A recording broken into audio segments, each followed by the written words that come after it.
Welcome, Soundies, to our Sound for Video session. Today's the 27th of June, 2021. And today we have a new technical director in training. So say hello to Danny, who is on the job training right now. Emma's showing her the ropes behind the scenes. Oh, there's Danny's hand. Well, let's go over to our agenda here and cover what we're going to talk about today. So first of all, I read an interesting article over at Pro Tools Expert that I just wanted to talk about for a few minutes called, it's actually called The Surprising Fact About Listening on Headphones. I put a link in the description down below, and just want to talk about that and kind of how my perspective on headphones has changed over the years in terms of when I like to use them and when I prefer to use speakers versus headphones or monitors. There's some news from Deity Microphones this week. They were able to license some new technology from Zaxcom. Not new technology, but it was new for them. And sorry for we're using a new iPad today, and for some reason Keynote keeps popping out. So we'll keep an eye on that. Then we'll have our question and answers, which were submitted ahead of time. And then one of our kind soundies here in the community, Ted, has offered to give away a Shure SM7B, which he is not using. And we'll play a little video that he put together for us and then do that giveaway at the end here. So let's, first of all, jump over to our Mac, and we're going to talk a little bit about this article. Pro Tools Expert, if you don't follow them, they actually have some really good articles that come out. They're mostly, of course, focused on music production, but there's also lots of good stuff for soundies, for video, of course. So in any case, this is an article that reviews a study that was done. It's kind of a interesting study, I guess. Essentially, they took 35 people, they played some music to them on headphones and some music to them with speakers, and they asked them which one they felt like dancing more to. Which is kind of a goofy study, but there's lots of questions about the scientific design of that study and so on and so forth. But it did get me thinking, and so let me just kind of run through a couple of my thoughts on that. So what was interesting is that that study actually found that people tended to prefer the headphones, but there was some funny stuff that they did in the study where the headphones were actually louder than the speakers. So that louder is almost always sounds better to people psychologically. So there's some issues with that, but it also talks a little bit about the differences in the experience of listening on headphones versus listening to speakers. And part of the difference is that with headphones, you don't get the fact that your head is mass, and it actually blocks sound waves. So if a sound is coming from over on this direction, my head is actually blocking some of the audio that's going to make it over here to this ear. So there's some interesting physics things that go on in terms of listening to speakers or listening to sound within a space as opposed to headphones, which are right on your ears. So it's an interesting article, and I think it's worth taking a look at. I put a link for it down below. Why I wanted to bring that up is that there are some things that I've advised in the past in regards to using headphones and when to use them and when not to use them that I've changed my perspective on, and I wanted to talk a little bit about that. So first of all, obviously during production while you're recording, closed back over-ear headphones are my favorite. That's how I prefer to listen.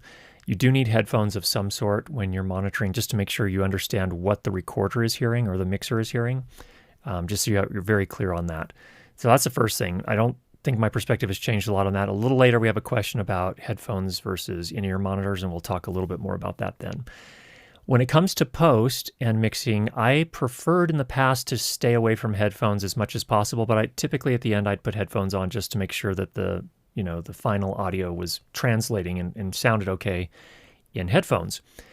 I've actually changed my perspective on that a little bit. When I'm doing a dialogue edit, I actually like to put headphones on now, at least at the start, to make sure that I'm not leaving little artifacts. There are certain things you can hear a little bit better in headphones, and those little clicks and pops and things like that are a little bit easier to pick up. So when I'm doing a dialogue edit nowadays, I actually do use closed back headphones so I can really make sure I pick those up and clean them up. And then I usually, once I've got that done, I might actually also put them on when I'm doing any sort of EQ on dialogue, and then I'll take them off and listen with the speakers, put them back on, kind of go back and forth between them just to make sure, again, that they're translating well between both of those. And then at the end, I'll try to listen to speakers and headphones alternately just to kind of make sure that it's sounding good on both. So that's where my perspective has changed a little bit.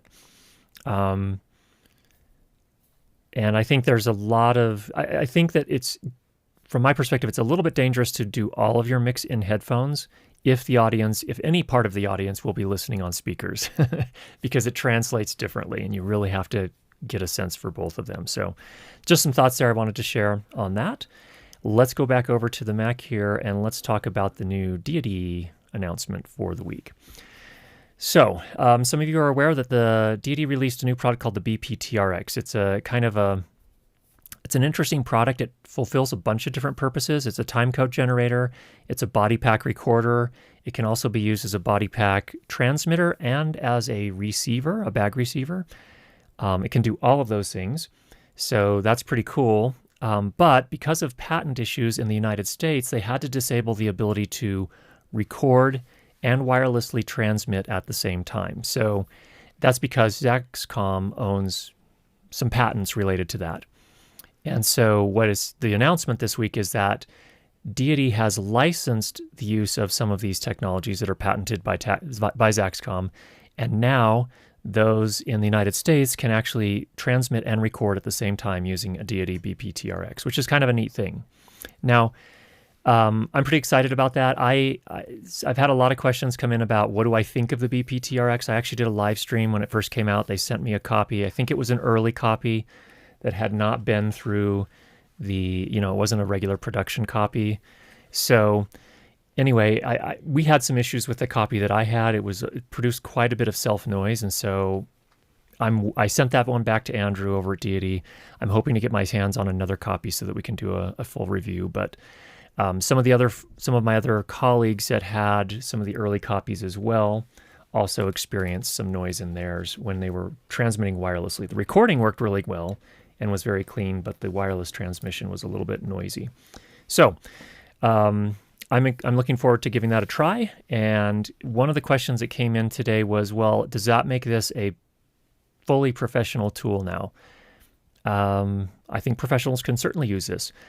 I would like to test out one of the production copies, one of the copies that came off the same assembly line as everyone else before I finalize my opinion on it. But if it's cleaner than my original copy was, I think it's a really useful tool at a really great price point. So looking forward to that. All right.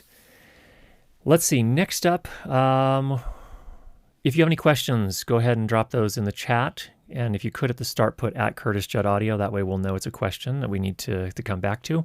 Let's jump into the pre-submitted questions and we will take a look at those first and then come back to the chat. So first up, from Stan, so Stan just got a Mix Pre, and his question is, do I need to use only Sound Devices SD cards with my Mix Pre? Let me answer that very quickly. So let's go over to our Mac here and show you. Over on the Sound Devices site, Stan, there is an approved media list for each of the different recorders and mixers that Sound Devices produces. And they have a set of approved media. So here are the different things that they have actually tested extensively. And they're essentially saying, these work, use these. And they also have same thing for the USB thumb drives for the backup copy. So if you're interested in those. So the ones that I use are these SanDiscs right here. And in fact, over here on B&H, here's what they are. They actually give you the specific model number you can see right here. And these are the ones that I've been using. The question you may have is, okay, which size do I need? 64 gigabyte, 128 gigabyte? Oh, I'm not sure if 128 gigabytes is going to be enough. Well, actually, it probably will be. And if you need to figure out how much you can actually record, over at the Sound Devices website under Support, you go to the Support home, and there's this audio calculator over here on the left-hand side. We put in 128 gigabyte card. We're going to record to wave 48 kilohertz, 24-bit, 2 tracks. We will be able to record 123 hours of audio on that. So that should be enough for most cases. You can increase the track count. So if you're doing 4 tracks, that's still 61 hours. So that should be plenty of space. If you bump up to 32-bit float, it drops down to 46 hours, which again is still almost 2 full days. So it should work. 128 gigabytes should work for what you're trying to do. And Stan, just for information, is trying to do some nature recording. So I assume he's going to leave his device out there for a while. Okay, next question from Stan. I understand the Mix Pre 3 has 3 Cashmere microphone preamps, but doing nature recording, I am planning on concentrating on the 3.5 millimeter microphone. Not sure if that will mean diminished performance. I don't know which microphone you're using. The 3.5 millimeter input is not a Cashmere preamp. At least it's not the same as the XLR inputs, so it's probably not the same. It depends. So it's going to depend largely on which microphone you're using.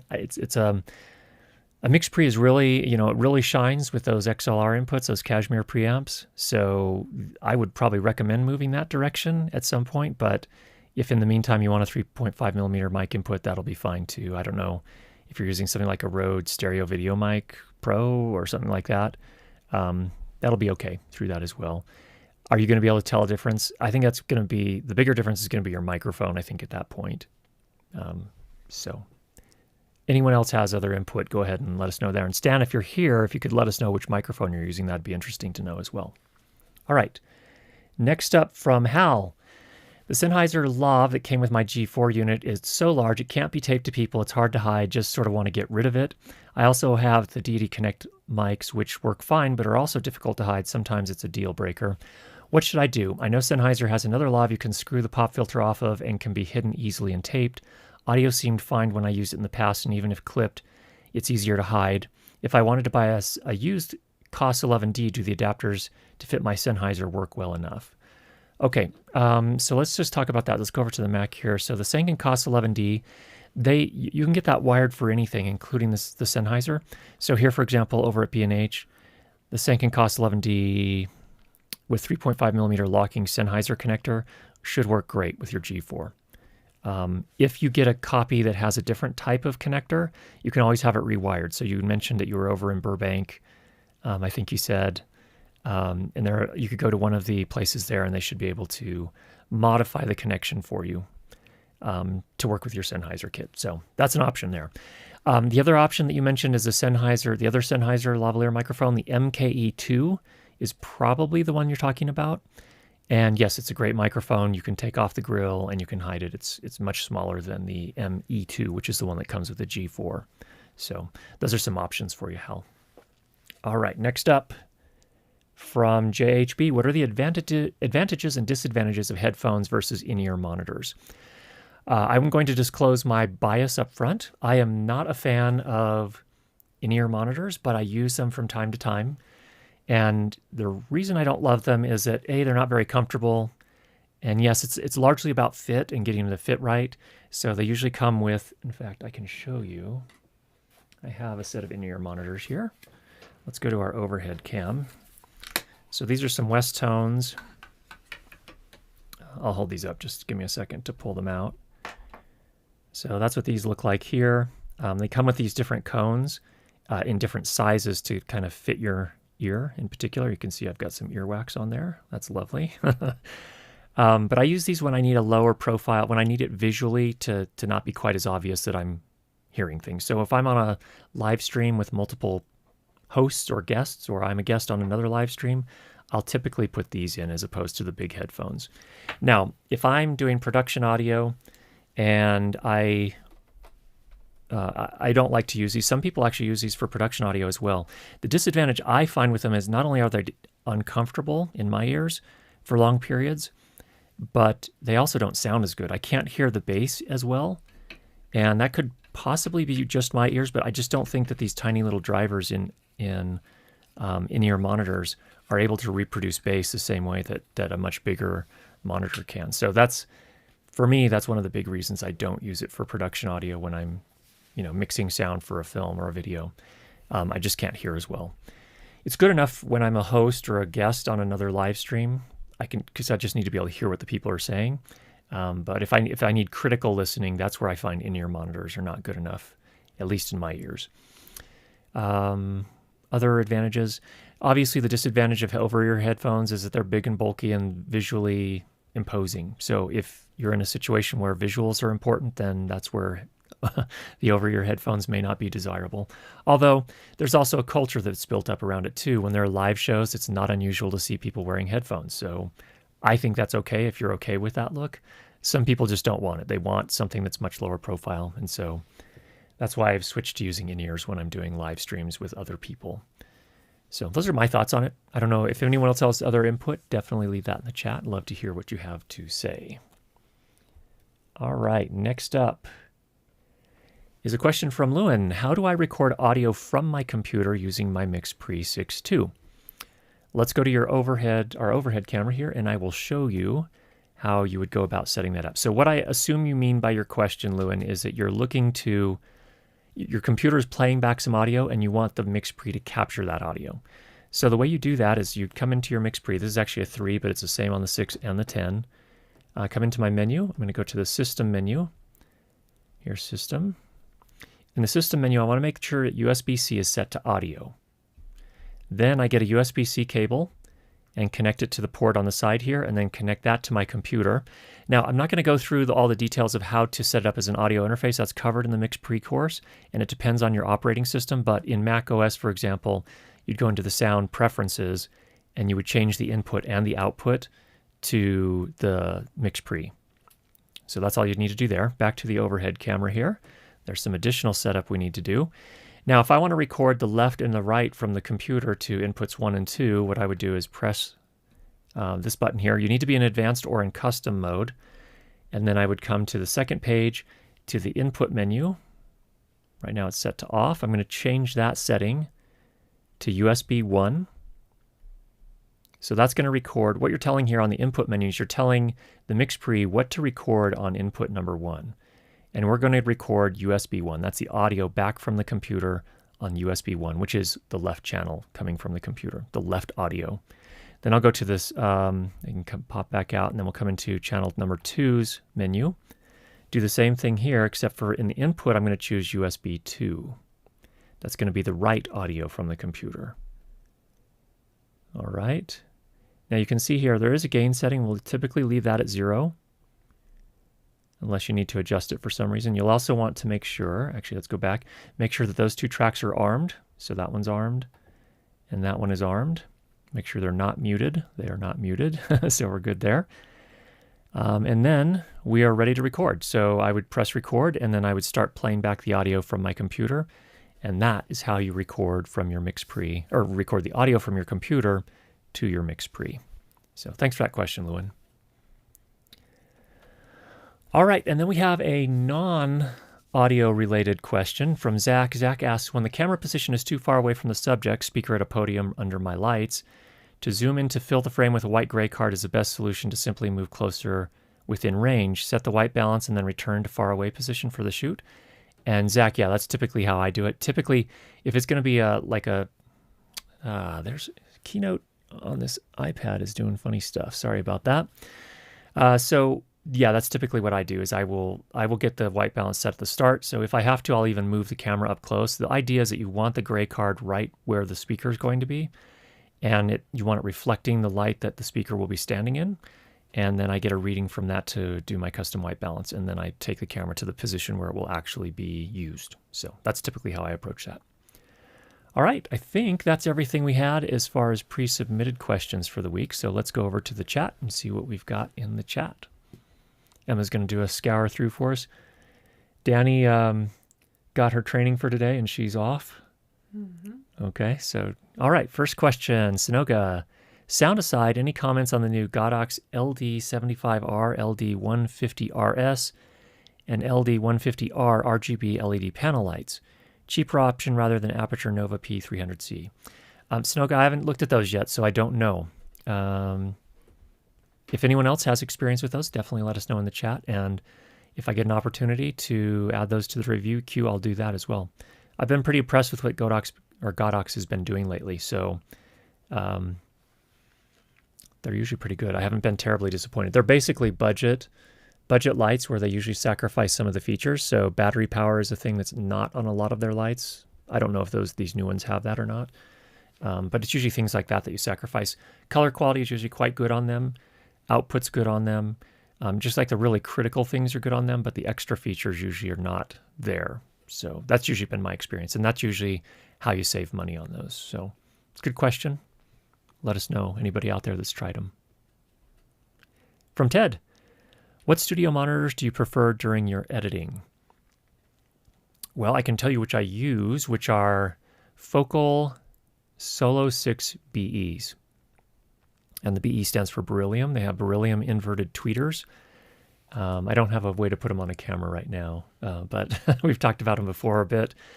They have 6-inch woofers, and they have an inverted beryllium tweeter. They sound fantastic. I also have the corresponding subwoofer that goes with them in the kit. And actually, people ask me if I use a subwoofer when I'm, just doing dialogue pieces, and the answer is yes. And the reason I do that is I want to make sure that I'm not leaving any low frequency stuff in there that's going to play back on 2.1 systems. So if somebody else has is just playing back a stereo mix that I've done on a 2.1 system or anything with a subwoofer, I want to make sure that I'm not leaving messiness down in the subwoofer range. So I definitely leave that on. And in fact, it's interesting. I've caught some errors or oversights in some other people's mixes where clearly they were mixing on regular monitors and or headphones, and they had some problems down in those low frequency ranges that I was definitely hearing in my subwoofer, which they probably didn't have when they were doing their mix. So that's generally what I do. Thanks, Ted. And thanks for the kind offer to give away a Shure SM7B. We'll be doing that in just a little bit here. Oh, you spoiled the surprise. I did? Yeah. I already talked about that in the agenda. Oh, you did? Yeah. Oh, okay. All right, Roland. Would you ever consider using a Sennheiser MD441U dynamic mic for dialogue suspended 12 inches above and in front of the talent? I happen to have one, and I'm thinking of trying it. I don't usually use dynamic microphones that far away. It's just hard to get enough signal to noise ratio when you're doing that, just because they're not very sensitive. So give it a try, but my experience has generally been it's hard. You got to have a lot of gain, first of all. Yeah, you've got to have a lot of clean gain. So that's the big kind of challenge with that. They're just usually not sensitive enough. All right, Chuck. I understand one BPTRX used as a transmitter can be synced to 4 BPTRXs in receive mode. Can you use 4 BPTRXs as body packs and sync them to 1 BPTRX as a receiver in a bag? No. The BPTRX is a single channel receiver. So no, I don't believe you can do that. That's my understanding. Contact deity support for 100% confirmation. But no, it's my understanding it's a single channel receiver, so you can't quite do it that way. Sound processing for live audio with Zoom or other conferencing. Would software shaping with audio hijack be worth the effort or not bother? There are definitely people that do it, and you just have to be aware that it does introduce some latency into your signal chain. So things could get out of sync with the video, although if you're doing some fairly light stuff, it probably wouldn't necessarily be a problem. But yeah, definitely some people do that and do some processing. I've seen it before in live streams and in Zoom conferences and all sorts of stuff like that. So definitely a possibility. I have not done it myself, but it is a possibility. What I'm looking to do as my next step is, once I get some time, I want to set up a loudness meter that I can use so that when I have a multi-person live stream, I can have everyone's levels much closer to where they need to be, everyone at the same level, as opposed to these wild differences that you sometimes experience. And we have experienced on some of our past live streams. So that's one of my next steps. And that's going to involve some sort of way to get a loudness meter into the multi-person live stream, measuring the loudness of everyone's audio. So I know they do that over on there's a daily show called Office Hours. Alex Lindsay hosts it, and they do that. I have to figure out how to do it as well. I'm sure they've covered it in one of their early episodes because they've been doing it for a long time, so I just need to check that out and see how it works. Techno Cheesecake, can you please explain the DPA naming scheme? I heard 40 or 60 is the capsule, and then the 60-61 is the sensitivity. I don't honestly know. To be honest, I have never taken the time to figure it out. So, for example, I don't know if that holds 100% true, because on the 4017B, which is the shotgun microphone, it has different preamps. So maybe the 40 is the capsule. Maybe the 40 or 60, the first two numbers are the capsule, and then the 60-61 is the sensitivity. That would make sense, but I don't honestly know. Sorry about that. All right. Have you tested or used the Sidekick in-ear IFBs from Bumblebee? I have not. I did check out the Halter Technical. And again, one of the challenges I had with that is that just getting a good fit, I'm the wrong person to ask about in-ear monitors because I don't like them. And maybe it's the shape of my ear just doesn't work well with them, but I just haven't found any that I love yet. So I'll hopefully get to try the one from Bumblebee at some point. I think it's time to take a drink of water. I'm going to mute for just a second while we do that.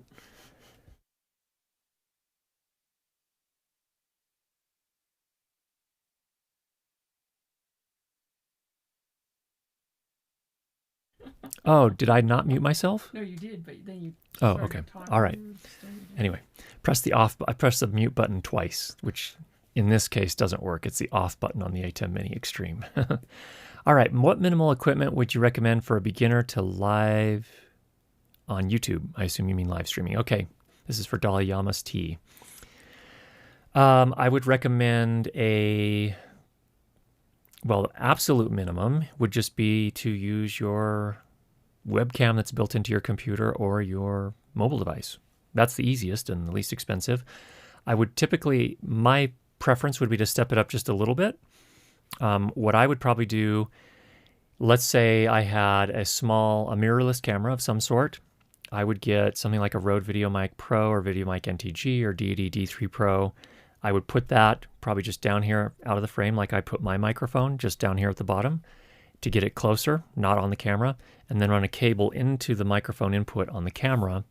And then I would use a capture card like a, what are they called? Cam link, just a cam link that essentially makes your mirrorless camera a webcam as far as the computer is concerned. And then you could use OBS from there. So that's probably the kind of a high quality budget way to do that from my perspective. And then of course you can go crazy. You can spend tens of thousands, maybe even millions of dollars up from there. So I wouldn't recommend that unless you have a big budget and you're bringing in lots of money. But so for example, one thing that Aaron Parecki does is he's a big fan of the Panasonic Lumix, I think G7. I think you can get one of those for about $500 with a lens, everything ready to go. And then a Deity D3 Pro, I think, is $200. You can run that with a cable into that camera. And then a cam link is about $125. So that's about where I'd start. Hope that helps. Techno Cheesecake again, are you planning on doing a review on the new digital Sony wireless kits? I don't have one in the queue at the moment, but I would love to do it. Just need to make arrangements to get a copy out here so I can check it out. So we're always adding to that list. Any comments on the Sennheiser EWD and Shure ADX 5D announcements? Okay, the AD5X, I'm not as familiar with the Sennheiser, but the Shure is Shure has a whole. Shure is probably the leader in wireless microphone technology across the board. I'm sorry. Just a second here. Another drink of water.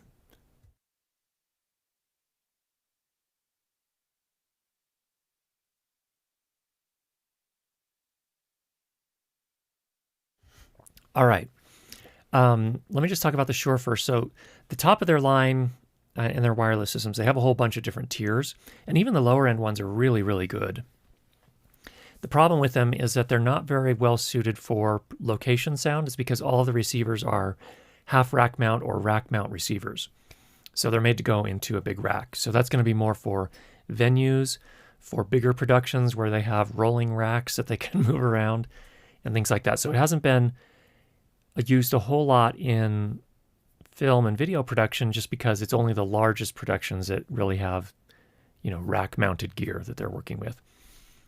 So what Shure has done is that their top of the line is the Accent Digital system, and it has a lot of amazing features. And now what they have produced with the ADX5D is a bag dual channel receiver. So you can put that in your sound bag and run that into your recorder or mixer. And that one looks awesome. That one I'm super excited to try out. It's a slot system, so it can also go into a lot of the slots. It could go directly into a Sony broadcast camera, or it could also slot into, I believe, a bunch of the slot systems for like the higher end recorders, like the Sound Devices, Zaxcom, and I don't know if there's a slot system. There's probably a slot system for the Aton Digital as well. I don't even know. But that's what the ADX5D is. Mouthful of a name, but that's what that is. So that would be the equivalent to my audio limited A10 dual channel receiver. The Sennheiser I haven't had a chance to look at yet. So, but yes, I'm definitely interested in taking a look at those. I have established a relationship with our friends at True Audio, and hopefully within the next few months I'll be able to start renting and borrowing gear from them along these lines.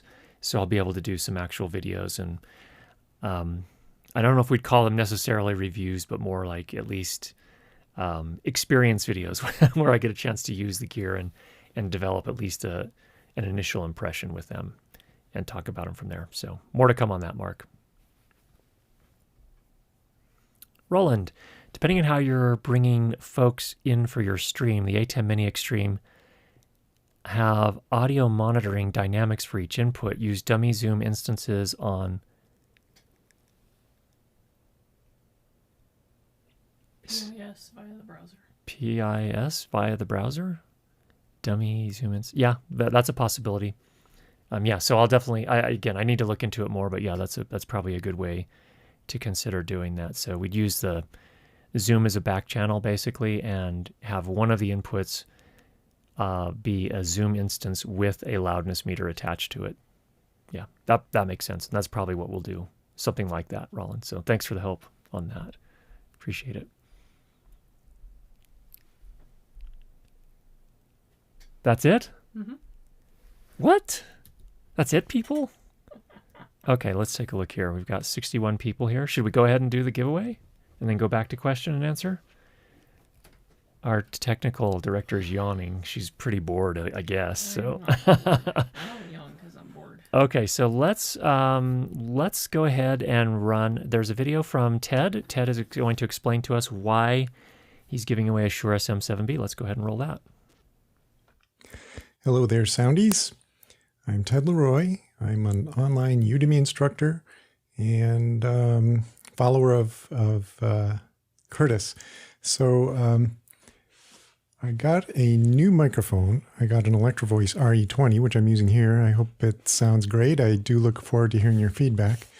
But I had a Shure SM7B. And I wasn't able to get the audio quality I wanted from it.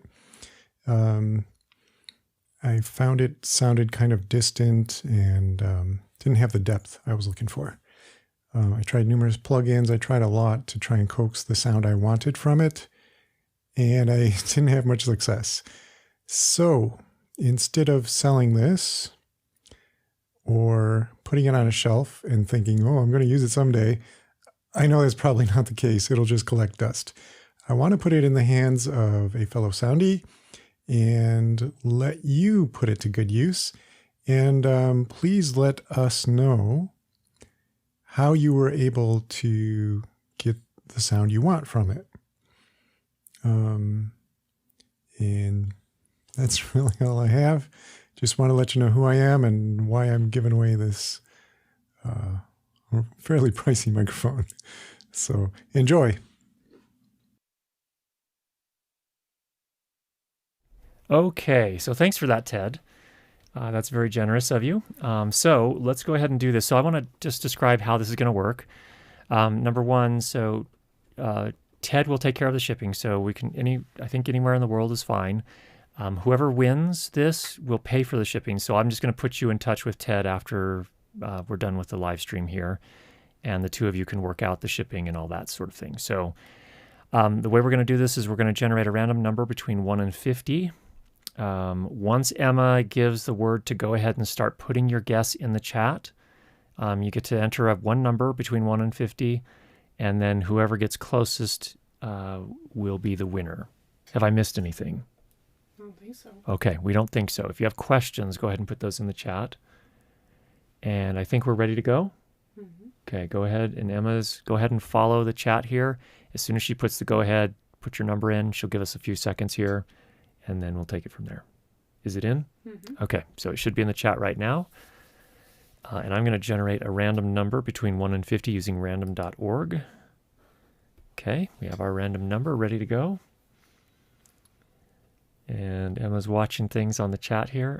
Sure SM7. Oh, by the way, Ted, the Electro Voice RE20 seems to be a great match for your voice.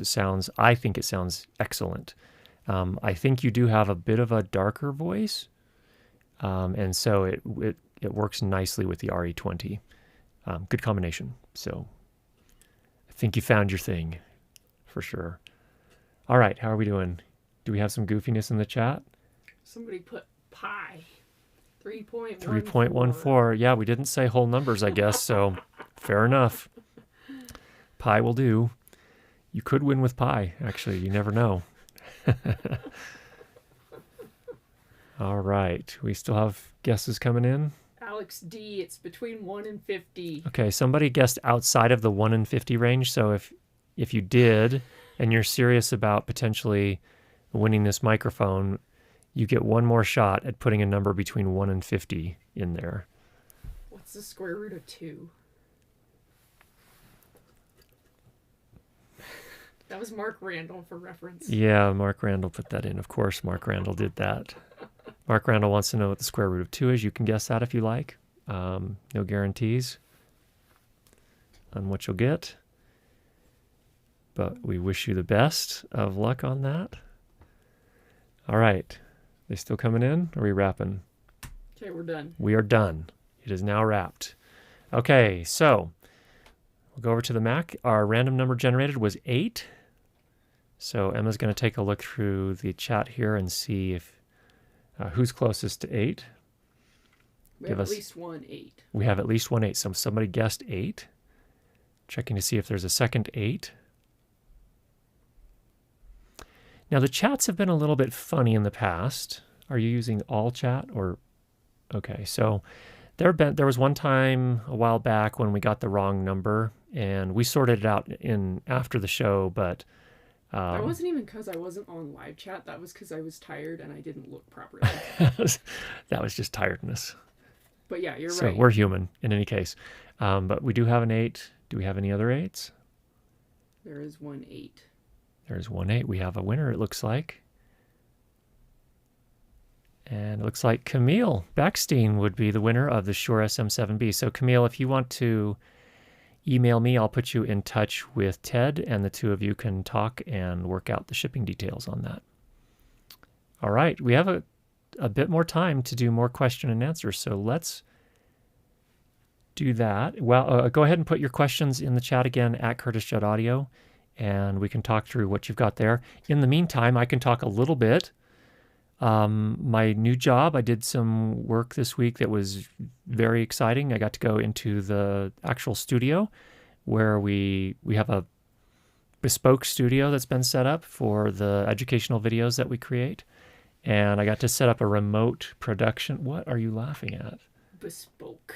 She's laughing that I used the word bespoke. Hey, I did some bespoke stuff this week too. Okay. I made cassette tapes. Yeah. Bespoke ones. Sorry, please continue. All right, so that was it. So what we have is we have a remote setup where we can actually bring a producer in remotely using a Zoom call, and we can feed them the production video and audio over the Zoom call, which is a big step forward from what they were doing before. Before they were just basically putting a MacBook on a shelf and aiming it into the studio, and that, they weren't getting the production video, they weren't getting the production audio, they were just kind of a fly on the wall at the other end of a Zoom call, which was kind of a bad experience. And so it was hard for them to tell if they had a good take, so on and so forth. So that's going to be really helpful for us. So especially since I'm in Utah and the headquarters are not in Utah. So that was an exciting step, and I got to meet all of my team and some great people. I'm excited to work with all of them. All right. Do we have any questions that have come in? Yes. Okay. Here's a question from Daniel. What is the story with the Rode Wireless Go 2 in terms of its ability to record and transmit at the same time? So as far as I'm aware, they have not signed any sort of agreement with Zaxcom, but I believe they're outside of the patent, because the Rode Wireless Go 2 does not have removable media cards. It doesn't use SD cards or anything like that. And I think that's part of what was tying up the patent, or part of what the patent defines the patent. And so I think that's how Rode was able to get away with it.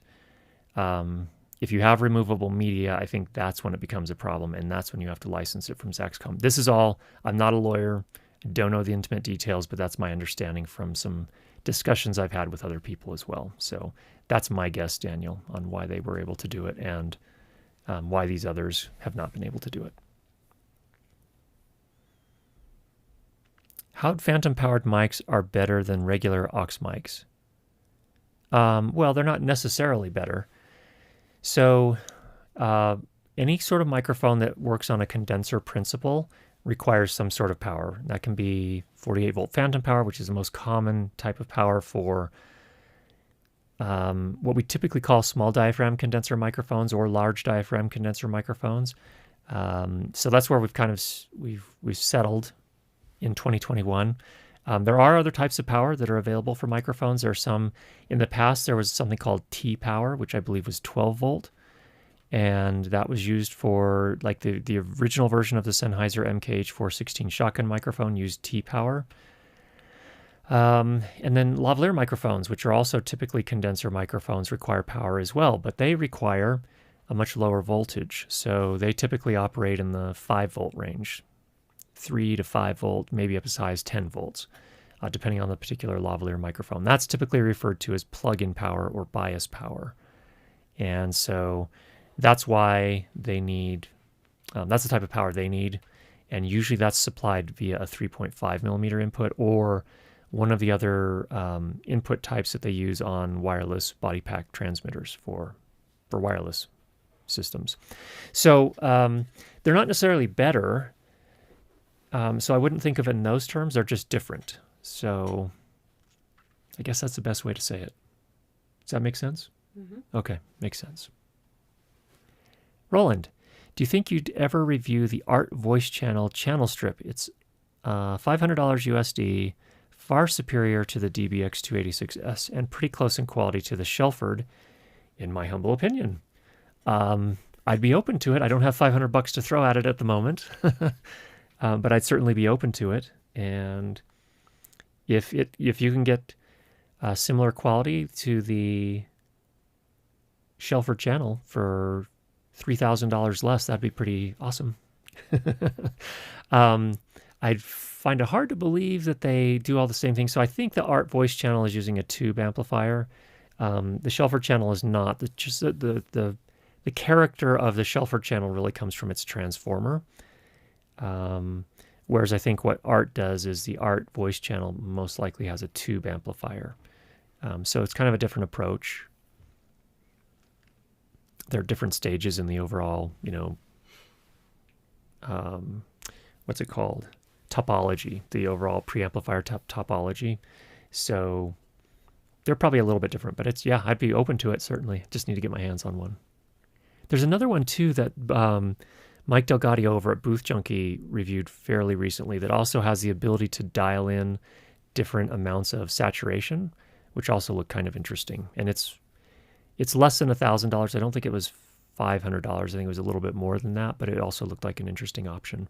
I don't know that it had a compressor, though, which I think is pretty important for live work. Angus, if I'm going to get one good microphone to record ambient sounds for videos. Do you think Audio-Technica 4025 would be a versatile option? I have a Zoom F6 to pair it with. Well, I have not used that microphone, although I am a fan of Audio-Technica in general. Let's just take a look at that Audio-Technica 4025. I assume this is some sort of... Well, that wasn't it. Audio-Technica. Why is it not showing up? Is 4025 still in production? There it is. It's an XY stereo field recording microphone. Looks like this. It seems like I know somebody's talked about that. It seems like it'd be a great option. I have never used it firsthand. If anyone else has used it, please let our friend Angus here know about it and what your experience has been with it, what its pros and cons are. But there's also, incidentally, Rycote makes a cyclone windshield for it, so that's a plus as well. So if you're taking it out into the field and you need some wind protection, which you most likely will out in the field, then that Rycote can do a nice job there. Interestingly, the Rycote windshield is the same price as the microphone, $650. So that's a little on the pricey side for the windshield, but cyclones are great. That's what I use as my main windshield, and it does a great job. So good question, Angus. Hopefully someone here can help you out. Oh, you know what? I think that maybe Michael Wynn has a 4025, and I think he may have done some videos on it. So if you do a search for Michael Wynn BP 4025, you may see that he's got some on that. So worth a try. Matt, what's the best way to take sound out of Rode? The Rode podcasts into an ATEM? Every way I do it, I don't like the sound, noise. We had a video, so do a search for Curtis Judd Rodecaster ATEM, and you will find a video where we actually demonstrated how we did it. We used a particular cable that we linked to in the video that gets the audio out of the Rodecaster and into the ATEM. And we also talk about some of the settings, so hopefully that helps out, Matt. Michael, what's the latest mic shotgun that you like currently? Well, my favorite is still the DPA 4017B. Let me get that. But there are others that are really great. You will notice a lot of people, a lot of YouTubers at least, are still using the Sennheiser MKH416. I don't know if you saw, Gerald Undone posted a video this week where he interviewed, he asked a bunch of YouTube people in the film and video space to talk about what setup they're using, and there were a lot of Sennheiser MKH416s. This is a much more expensive mic. This is the DPA 4017B. It does have a high-pass filter and a presence boost, so that when you do put it in a windshield, you can boost up the high frequencies a little bit. It's an extraordinarily... I just think it's a great sounding microphone. I've never put it on a voice and thought, it just doesn't fit this voice. It's actually sounded really good on just about everyone I've used it on. So I really like this one. It's also small and lightweight, so when you're booming all day long manually, this doesn't put as much strain as a bigger microphone would, a bigger, heavier microphone. In the more affordable range, the Deity S-Mic 2 is still one of my favorites in that price range. A little bit more expensive than that. Also really good at the Rode NTG5 I quite like, although I've heard a lot of people having technical issues with that mic lately. So I don't know if Rode had a bad batch of them or something happened. I don't know what. But my copy's been rock solid, and it's a really good sounding mic. Again, very neutral sounding, and it's also very small like the 4017B, but it's a lot less expensive. It's $500, and it comes with a Rycote shock mount and everything you need to get started. So that's a good option. Those are probably the first ones that come to mind for me as far as shotgun microphones are concerned. Good question, Michael. Thanks for that. From Jacob, is there a way to monitor for 4 people with the Zoom F6? Also, do you think the PodTrack will get 48 kilohertz recording? Okay, two things. Number one, is there a way to monitor 4 people with the Zoom F6? Absolutely. In the Zoom F6 course that we have, we talk about headphone routing, and I think the default is, let me grab my F6. I'm just going to take a quick look at this here. Oh my goodness, this thing is gathering a little bit of dust, which shows you that I haven't been using it enough. I've been using other recorders lately. All right. Give me just a second here. I just want to see what the default is as far as headphone monitoring is concerned, but it's probably monitoring the mix, which should allow you to yeah, the default is just to listen to the mix. So if you just want to listen to all 4 people as the mix channel, you can do that. Or if you wanted to, you could go out and get an isolated pre-fader feeds from each of the 4 microphones, and that's just in the headphone routing as well. So if you wanted details on how to set up the headphone routing, the mix pre, I would of course recommend the Zoom F6 course, but if you just need one video, we did cover headphone routing. We actually demonstrated, I think it was on the Zoom F8 or the Zoom F4. There's a free video on YouTube about that too. Again, Curtis Judd headphone routing. If you do a search for that, you should be able to find that. Okay. Okay. Good on that one. Oh, second part of the question. Thanks for leaving it up there, Emma. Emma's like, why are you... Also, do you think the pod track will get 48 kilohertz recording? This is a total guess. I have no idea if the hardware is capable of it. I would like to think the hardware is capable of it, but I don't know. And so far, Zoom has held out. I was very clear that I thought that was a poor choice on their part. But they, as far as I'm aware, they have not added 48 kilohertz recording to the PodTrack P4 or P8. I suspect, in light of the lack of response, that A, they disagree, B, they either disagree or they don't care or the hardware's not capable of it. Those are my guesses. But if I had to guess, it's most likely that the hardware's not capable of it. They probably made a custom chip for those, and they, for whatever reason, made the choice to go 44.1 kilohertz only. And I want to clarify why I think that's a problem. It's technically not a problem. It probably is going to work in most circumstances. If you are going to work in a production, like a live stream, if you're going to, be involved in something where it's going to broadcast, they're going to want 48 kilohertz on the receiving side. However you get there, you can always upsample, but is that going to change the audio quality? Possibly. Is it something that most people are going to notice? Maybe, maybe not. But to me, it just seemed like a crappy choice. Like, why would you limit it to 44.1? To me, if you're only going to choose one sample rate, it should have been 48. But on the other hand, mobile devices we're seeing, like when you record a video on an iPhone and you download that video and you look at the audio track is 44.1 kilohertz. You can upload that to YouTube. It's not a problem. The video streaming services will take it, but I just find it annoying that these companies are making the decision to go to 44.1, presumably because they assume, and they're right, that the audio quality is just as good at 44.1. For spoken word and for most music and things like that, most people can't tell the difference. It's kind of just like spitting in the face of the established video standards, and that's where it becomes problematic. So as soon as you go to broadcast, it's all 48 kilohertz for video. So it's just a weird thing to do, and making it so that if I do need to take something to broadcast or to screening in a theater or something like that, then I'm going to have to upsample, which is just a bad thing to have to do. It's just an annoyance. Can it be done well? Yeah, there are some resamplers that are pretty high quality, and you probably nobody will be able to tell the difference probably, but if you have to do any post on it, it's just a thing, it's just a bad decision from my point of view. That's all. I'm going to stop ranting about that. I'm done with that rant. Okay.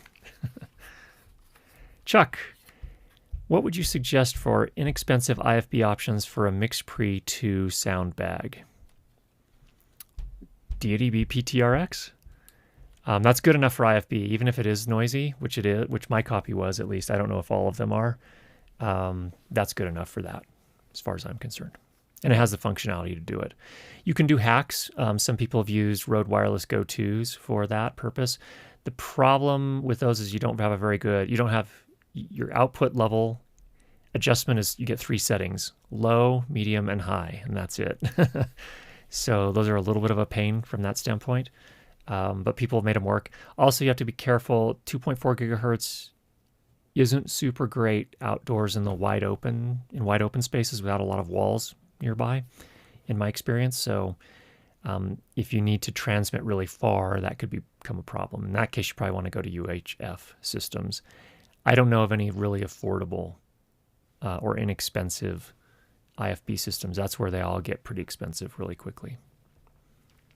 Okay. Next, from Techno Cheesecake, what's your recommended minimum gear for doing a small TV show? Well, let me tell you what I used for a small TV show. So this was they brought back the show, what was it called? American Chopper? It was the Orange County Choppers guys. They came out and did an episode here in Utah. I was hired to do sound for that particular episode. And what I used in that case, it was mostly walk and talks. So it was people walking around an office building talking, and, kind of putting together the idea for what the custom chopper was going to include. And we used sound devices MixPre 10. In that case, we needed the MixPre 10 because at one point we had, I think, 5 people lobbed up plus a boom. So we had 6 channels. I had for my boom mic, I was using the DPA 4017B, but you wouldn't have to use something that expensive. You could use one of the others that we talked about just a few minutes ago. You do need a windshield of some sort. So if you're trying to keep it tight, if you're on a tight budget, I would say the Rode Blimp is a good one to consider. And then for wireless systems, that's where you're going to have to, for TV shows, you can rent. You've got a budget if you're doing a TV show, so you can rent however many channels you need. In that case, I used my Audio Limited. At that point, I had 2 Audio Limited channels, and then I used a Sennheiser G3. I had a really mixed up kit because it was last minute, and so I didn't have a lot of time to put together. And then I used 2 channels of Rode Wireless, the Rode Link system. So, excuse me, that was what I used in that particular case. And I was using, I already told you the MixPre 10 in that case. What else? Yeah, that was everything from that shoot. So that was for a TV show, and that's what we got away with. I guess. And the reason I say that and kind of laugh is because it was so last minute. I think I literally got a call on Monday and we shot on Wednesday. And so, if I were in Los Angeles, I would have a chance to go to one of the pro shops and rent the gear. In this case, I didn't have time for that. So Utah doesn't have any of those pro shops like that for rental gear. And so we just put together what I had. And fortunately it worked. We didn't have any problems, no technical issues, delivered everything we needed to deliver. So that's what we did. All right. Know Your Yoga. What do you think of Comica Shotgun Mic CVM VM20? Thank you for the question. I have to make a disclaimer here. I can't really tell you because I haven't used it, but I also have had a very bad experience with Comica, so I don't review their gear anymore. They were, from my perspective, dishonest with me when they asked me to review something. They delivered something that was very different than what they described, and then they forced me when I said, no, this is not what I expected, and so I will not review it. I'm happy to ship it back to you. They said, no, do not ship it back. You either need to buy it or review it. And so I bought it, and I will not work with them again. So it's just I don't know if I'm up on some sort of ethical high horse when I got mad and became holier than thou or what the case was, but I had a very bad experience with them. So I've stayed away from their gear since then. It's probably a fine budget microphone is my guess. Get it close. Get it as close to the sound source as you can.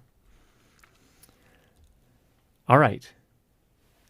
Emma tells us it's time to wrap. So thank you, everybody, for coming to our Sound for Video session today. Thanks to Ted for his generosity and giving away the Shure SM7B. Congrats to, was it Camille that won it? And I hope that makes some great sound for you. Everyone else, get out there, make some great sound, and we'll talk to you again next week. Take care, everybody.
Reason for